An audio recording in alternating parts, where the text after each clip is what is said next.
कुएं में शियाल और हिरन की कहानी। एक बार एक शियाल जंगल में रात के समय घूमते हुए एक कुएं में गिर गई थी। कुआं बहुत गहरी थी।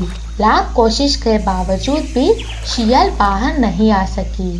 बचाओ, कोई मुझे बचाओ बचाओ करके बहुत चिल्लाई, लेकिन कोई फायदा नहीं।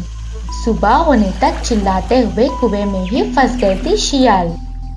अगले दिन कुएं के पास से गुजर रही हिरन कुछ आवाज आने से कुएं में झांक कर देखी। हिरन को देखते ही शियाल ने सोचा, अब मैं बाहर आ सकूंगी, इसे फंसाता हूँ। हिरन कुएं में फंसे हुए शियाल को देखकर बोला, इस कुएं में क्या कर रही हो तुम? इस कुएं में पानी कितना अच्छा है पता है तुझे? इस पानी को पीने के लिए कुएं के अंदर आया हूँ मैं। ये पानी बहुत मीठा है, जैसे कि चीनी मिलाया हुआ है। सच है क्या? होशियारी से शियाल ने कहा, चाहे तो आप भी उतर कर देखो, यह पानी आप कभी पिया नहीं होगा। बेवकूफ हिरन बिना सोचे समझे कुएं में कूद गई और पानी पिया। कुछ देर हिरन भी शियाल जैसा ही कुएं में फंस गई।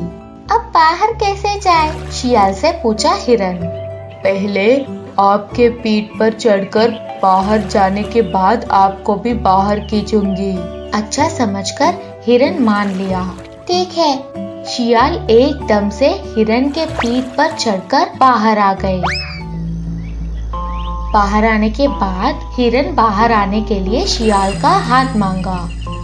बाप रे, इतना वजन वाली आपको बाहर नहीं खींच सकती मैं, मुझसे नहीं होगा। मुझे बचाने के लिए आपका धन्यवाद। ये कहकर शियाल वहां से चला गए। अब हिरन को शियाल का धोखा समझ आ गया, लेकिन तब तक बहुत देर हो चुकी थी और कुएं में हिरन अकेला रह गए। इसीलिए बुजुर्ग कहते हैं, हर कदम से पहले एक पल सोच समझकर